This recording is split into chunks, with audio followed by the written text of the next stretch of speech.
Audio Jungle.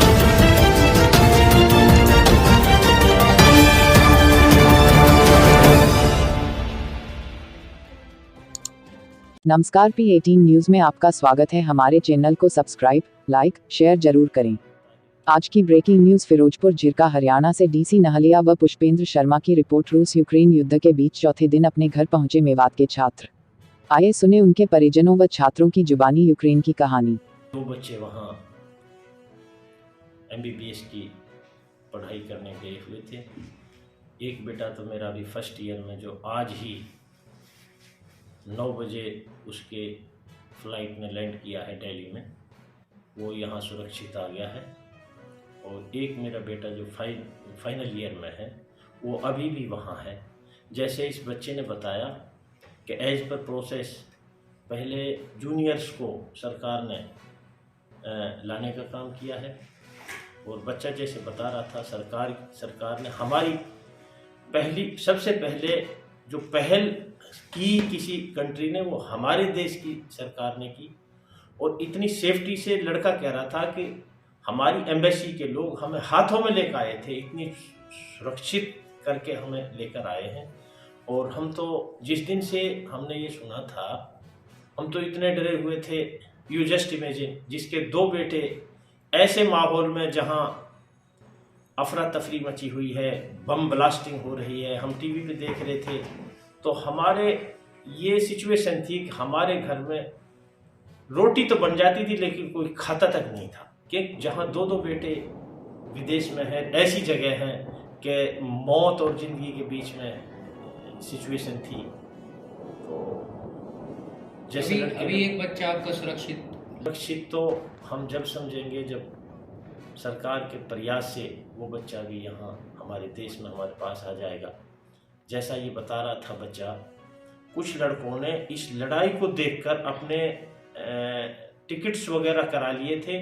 और वो tickets कराकर जो इसकी कैपिटल है यूक्रेन की, कीव है, तो वहाँ जब वो बच्चे पहुँचे तो ब्लास्टिंग शुरू हो चुकी थी। वो बच्चे आज भी वहाँ फंसे हुए हैं। और जैसा वो बच्चा बता रहा है जो विदेश में वहाँ यूक्रेन में बैठा है, कि वो बच्चे बंकर्स में छुप कर अपनी जान बचा रहे हैं। अब उनके लिए खाने के लिए कुछ नहीं है।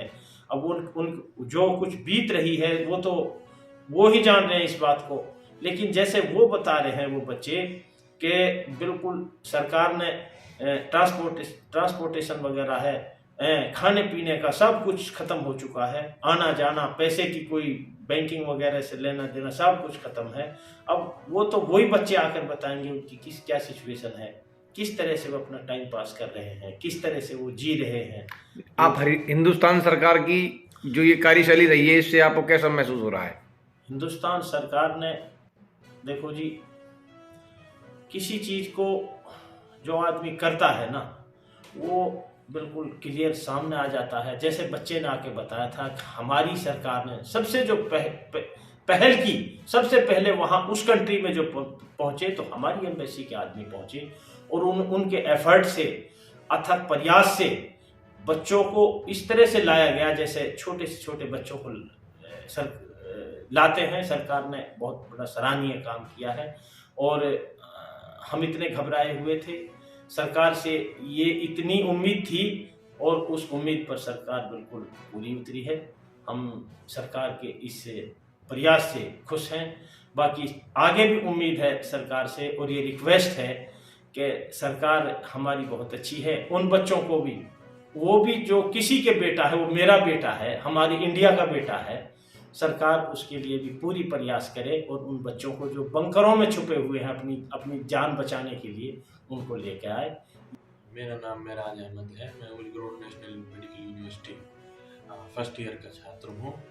मैं मेडिकल पढ़ाई कर रहा हूँ उलगरोड नेशनल यूनिवर्सिटी से।